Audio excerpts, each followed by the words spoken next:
Yo, welcome back to Christ First Podcast, and we are here with Isaiah. I mean, it's only just me, but yeah, we're back here again. Last week got a little busy last week of school, but we off school now. Thank the Lord. So today I want to talk about trusting God, right? And I want to talk about trusting Him. So with trusting God, a lot comes into that, right? And the first verse we're going to go into to even speak of trusting in God is, of course, you may know this as soon as I start saying it. Proverbs 3:5, it says, Trust in the Lord with all your heart and lean not on your own understanding. In all your ways acknowledge him, and he shall direct your paths. Do not be wise in your own eyes. All right, so again, trust in the Lord with all your heart. In all your ways acknowledge him, and he shall direct your paths. Trusting God is something that we should all do. And the first thing I want to do is break down trust. What is trust in the first place? I know we all know trust, but trust is something, and I'm going to go to the version, the version, not version, the version I looked up in Safari. And it says trust in someone, or I guess we all know what trust is, but what does it mean to put it into somebody? And it says trust in someone else is simply a belief, a hope, and an expectation that someone will behave a certain way and puts a responsibility for your well-being on someone external. Once we turn over our power to someone else in this way, we easily succumb to a victim mindset if they break our trust. Right. So this is what trusting in someone is. This is what trusting in someone. This is how you describe it. Almost like when you trust someone, you actually have to have some sort of peace. You actually get some sort of peace because some sort of burden that you usually have should be able to be lifted off and onto that other person. For example, a trust fall. You are literally telling your entire body to fall backwards without being able to see, knowing that you want to fall forward so you can catch yourself. You can't catch yourself. You're falling straight backwards with your arms out, the most vulnerable position ever. And you have to trust that the person behind you is going to catch you.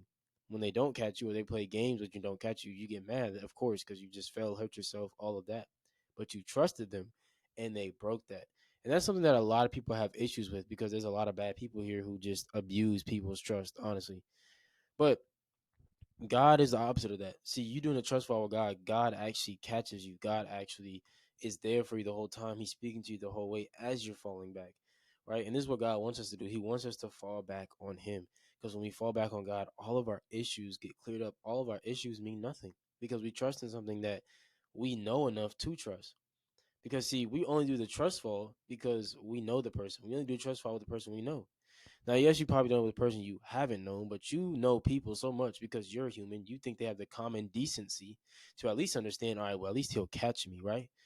But see, look, God wants us to know him so much that even through the bad, we're able to trust him. We'll be able to say, well, he's still going to catch me, right? I mean, of course, the decency in God is for him to help me through this storm, is for him to walk with me through these issues in my life. See, and this is why we must trust him because with trusting him, we're able to relax, we're able to breathe, we're able to do what he has for us, we're able to actually stay in his will. And sorry, I keep looking down. I'm getting the next verse ready. Um, but yeah, we're able to keep looking into his will and to just keep relying on him when we trust God. And there's some people I want to bring up that decided to trust God, that had to trust God. One was Moses, two, Abraham, three, also Samuel, and anyone else in the Bible, you can tell they trusted God. Even Samson. And you know how Samson trusted God? Because see, Samson lost everything because of his own will, because of him not listening, because of his disobedience. And in the last moment, he makes a trust fall. How does he make a trust fall? He prays to God and he says, God, if you give me the strength, if you just give me I forgot, I think I'm paraphrasing, but he said, if you just give me the strength to take this building down, this is all I want. Like he wants to take out the Philistines. And all the Philistines were in there, even the commanders, all of them, they were all in that room, and he was on two pillars. And God gave him the strength. He gave him the strength to push the pillars down, and all the Philistines died, and they all died that day. But he took a leap of faith because what if he prayed that? And I'm not trying to make y'all doubt God, but what if he prayed that and then he tried to push the pillar and nothing happened? Like it's just this blind dude with no eyes, gouged the eyes out and beating up slave that they're making fun of, and he just tries to push the pillars down. They would laugh at him and mock him even more. But see, he took an opposition, a leap, not opposition. I'm sorry. He took a leap, a leap of faith, and because that leap of faith, it required him to have trust as well in the process. Because yes, faith and trust are something that tie in together, But I really want to focus straight on trust because I believe some of us think we have faith, but we lack the trust part to have it. You understand what I'm saying? Because I've done the same thing. I've lacked the trust part to have faith in what God was going to do in my life.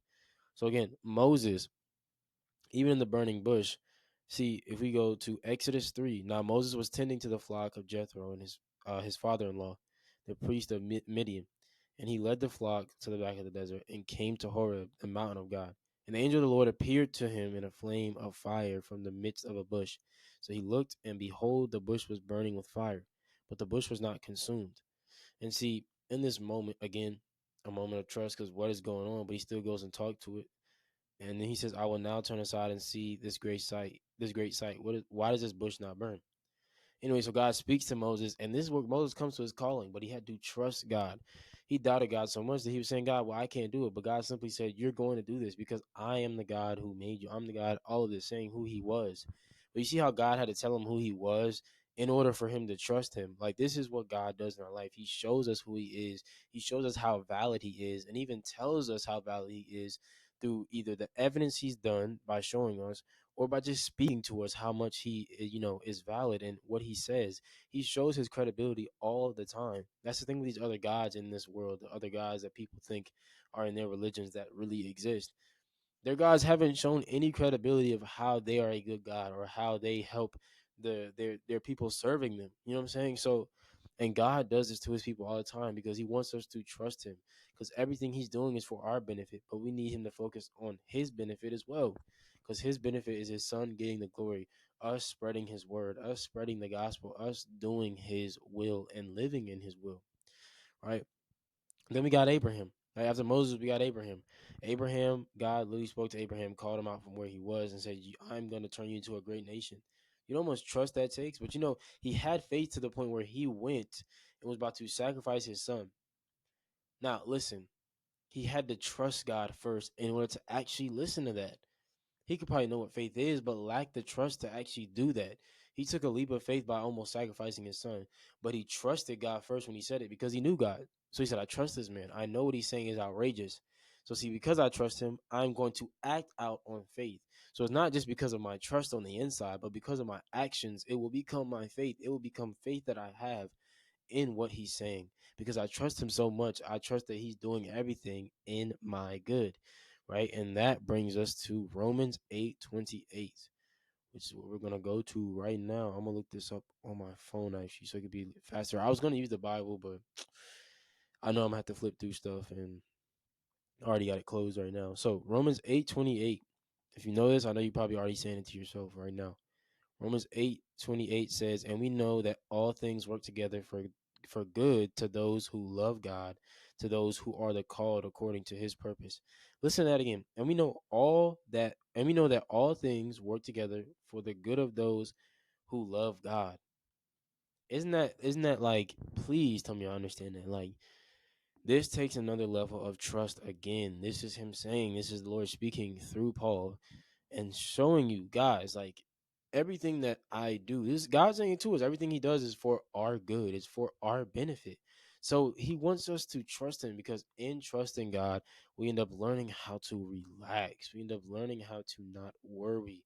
We end up learning how to do the things that Jesus did because all Jesus did was trust his Father because he knew his Father, which goes into getting to know God as well. Samuel also had to trust God because Samuel chose David as king, not knowing that it was right, but knowing in the spirit that it was definitely God telling him it's David. He trusted God. He trusted him and had faith and said David will be the king. David is the person we need to replace Saul. But anyway, so you see how it says this in both these. And let me go to Romans 10, verse 11. That's going to be our last verse for today, too. Romans 10:11, because Romans had me all last week. God was speaking to me about trust through Romans. For the scripture says, whoever believes on him will not be put to shame. Whoever believes on God will not be put to shame. And then it also says in Romans, I think 5, this hope that we have will not put us to shame. See, because this is God, again, constantly telling us to trust him. So not only does he ask you to have faith, but God knows having trust or trusting somebody is hard to do because you can't really have faith without trusting the person. So you got to know who the person is. This is why God tells you so much in the Bible that he will not put us to shame and he's with us through every single moment. He's telling us this because he wants us to trust him, to trust his credibility. Then he wants us to see the evidence that he's also done through the people that, he's delivered, through the things that he's done through his son, through the things he did in the Old Testament. He wants us to see through these things that we just think are stories, but are actually facts. He wants us to see through his work that he has everything done, because he wants us to rest in the work that he's already done for us. And with resting in the work that God's already done for us, it requires us to relax and to not worry and to trust him. Yes, faith is in there, but because today we're talking about trust, it requires us to trust him. I want to give you guys a story. So it's something that God spoke over my life, and it's about a particular person that's supposed to be in my life. And the thing is, I doubted it for so long. I actually wrestled with this thing for a good, what, like 10 months. I think about like 10, 11 months, almost a year, just struggling with this thing, doubting God, that me not believing he'll ever bring this person in my life, or it will never happen. But what made me be able to, because there were always times where I say, you know what, I believe, and I'm not going to act like this, but I would fall again, or I would not fall, but I would doubt again. Doubts would come again, and I would just entertain those doubts, and I would keep thinking, well, that makes sense, and this and that. But what made me finally stop recently, and this is what happened last week, was figuring out to trust God. And what happened was I trusted Him. I stopped worrying about how I wanted it to work out, how I wanted it to happen, how I was wanting this path to go, and I just trusted the one that he's already made for me. And I know it sounds so simple, and it's like, well, you've been with God for this long, you just realize, but this is how it is in this walk. It's so many things that you've been told the first time that God shows that it's meant for everything. And just that simple thing has helped me now, even today, to just not stress about it. If God said that they're going to be in my life, if God said that this is going to happen, this is going to come to pass between me and this person, I have to believe that. I have to trust him in that. Seeing and reading his word every day allows me to trust him, because it sees how many things that he has made happen when they seemed impossible. It's showed me how many things he's done when he said it. So trust allowed me to relax and not worry. And see, now when doubt tries to come, or the enemy tries to plant doubt in my head, or things maybe come up, I don't entertain them. I just cast them down. Matter of fact, they don't even have power anymore, because I believe this thing will happen.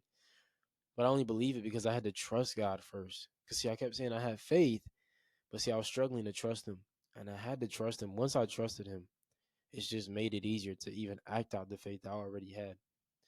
So, look, trust God. That's going to be it for today. But trust God, because when you trust God, you are able to let go. You are able to relax. Anxiety doesn't happen. You don't get anxious. You don't worry about the next day. You don't worry about certain things, because you trust that He has it. You trust that He has everything under control.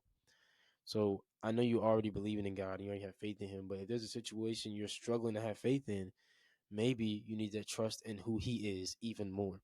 Because trusting in who He is even more helps you have faith in whatever He said or whatever He's doing. Love you guys.